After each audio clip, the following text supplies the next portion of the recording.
होतो आणि पोलिसांनी देखील या महाराष्ट्रातल्या जनतेची जनभावना लक्षात घेऊन रात्रीचा दिवस करून अथक प्रयत्नाने ही केस पुटअप केली, योग्य तऱ्हेने पुरावे सादर केले, कुठेही गुन्हेगाराला सुटण्याची संधी मिळाली नाही अशा प्रकारचं वक्तव्य न्यायाधीशांनी देखील दिलं.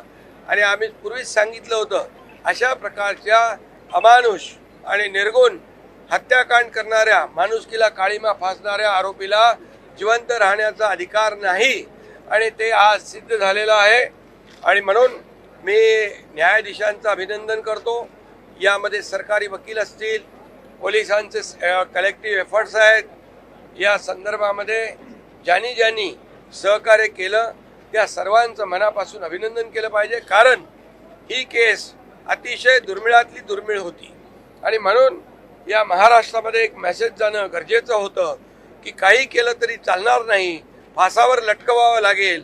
आणि म्हणून या नसरापूरच्या पीडितेच्या परिवाराला देखील या न्यायामुळे निश्चितपणे एक दिलासा, एक न्याय मिळाल्याची भावना, महाराष्ट्रातल्या मुलीबाळींच्या पालकांना देखील एक दिलासा या माध्यमातून मिळालेला आहे. मी पुन्हा एकदा न्यायदेवतेला धन्यवाद देतो आणि सगळ्यांचं अभिनंदन मनापासून करतो. पीडितेच्या कुटुंबियांना तुम्ही देखील स्वतः भेटला होता, त्यांना पीडितेच्या कुटुंबियांना तुम्ही देखील स्वतः भेटला होता, संबंधित अधिकाऱ्यांना देखील तुम्ही पीडितेच्या कुटुंबियांना देखील मी भेटलो होतो. त्यांनी देखील अपेक्षा व्यक्त केली होती की आमची मुलगी तर नाही आहे, परंतु इतर मुली ज्या आहेत त्यांना देखील अशा प्रकारचा अन्याय होऊ नये त्यांच्यावर, यासाठी कठोर पावलं उचलण्याची आवश्यकता आहे.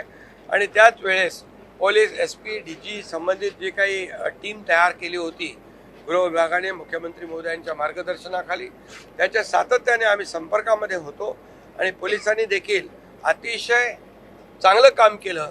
आणि म्हणून एक पोलिसांनी या केसमध्ये कमी वेळामध्ये चार्जशीट फाईल करून सगळ्या प्रकारचे पुरावे या ठिकाणी सादर केले. आणि या केसमध्ये 3 गुन्हे दाखल होते. एक पॉक्सो होता, एक रेप होता, एक मर्डर होता.